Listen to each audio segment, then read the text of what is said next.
मैंने आपसे शाकिब भाई पहले भी कहा था, honestly speaking with your presence the confidence this whole team is increased। Shakib ভাই সত্যি করে বলছি, আপনি আসাতে পুরো লাহোর দলের আত্মবিশ্বাস বেড়ে গেছে। লাহোর কালান্দার্সের মালিক সামিন রাজা গতকাল ম্যাচ শেষে এভাবেই নিজের অভিব্যক্তি জানালেন। সামিন রাজার বক্তব্যতেই একটা স্পষ্ট বার্তা পাওয়া যায়, সাকিব ঠিক কত বড় মাপের খেলোয়াড়, হোক সেটা দেশের ক্রিকেটে কিংবা বিদেশের কোনো ফ্রাঞ্চাইজি লিগে।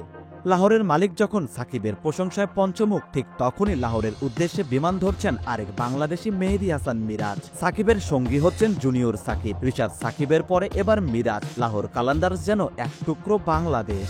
এর আগে কখনো দেশের বাইরে কোনো লিগ না খেলা মিরাজের অন্তর্ভুক্তি কি শুধুই কাকতালীয়, নাকি এতে অবদান আছে সাকিব আল হাসানের? আপনি চাইলেই এই প্রশ্নটি এখন করতে পারেন। লাহোরের মালিক যেভাবে সাকিবের দলে থাকার ইম্প্যাক্ট ব্যাখ্যা করলেন, তাতে করে বলা যেতেই পারে সাকিবের পরামর্শেই মিরাজকে দলে ভিড়িয়েছে কালান্দার্স। বাংলাদেশ দলে দীর্ঘদিন একসঙ্গে খেলেছেন সাকিব মিরাজ। প্রতিভাবান ক্রিকেটার থেকে মিরাজের বিশ্বের অন্যতম সেরা অলরাউন্ডার হওয়ার জার্নিটা একেবারেই কাছ থেকে দেখেছেন সাকিব। মিরাজ নিজের দিনে কি করতে পারেন সাকিবের সেটা ভালো করেই জানা, তাই তো মিরাজকে দলে ফেরাতে সাকিবের যে একটা অবদান আছে সেটা বোঝার জন্য রকেট সায়েন্স জানার দরকার নেই।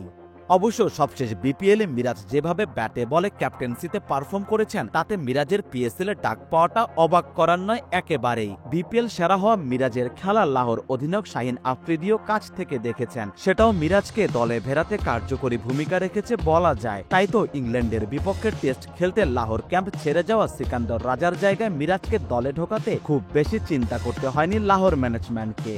এদিকে প্রায় 6 মাস পর মাঠের ক্রিকেটে ফেরা সাকিবের প্রত্যাবর্তনটা অবশ্য সাকিব সুলভ হয়নি। ব্যাট হাতে গোল্ডেন ডাক মেরেছেন, বল হাতে থেকেছেন উইকেট শূন্য। তবে বল হাতে কিপ্টে বোলিং করে ঠিকই সাকিবের নামের ভারতটা দেখিয়েছেন। আর সাকিবের অভিজ্ঞতার মূল্য কতটা, তা তো লাহোরের মালিকের কথাতেই স্পষ্ট।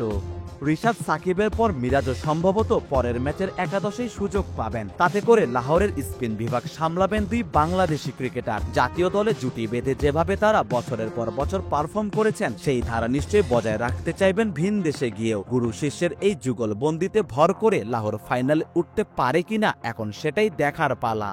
সারোয়ার সেতু, জিডি স্পোর্টস।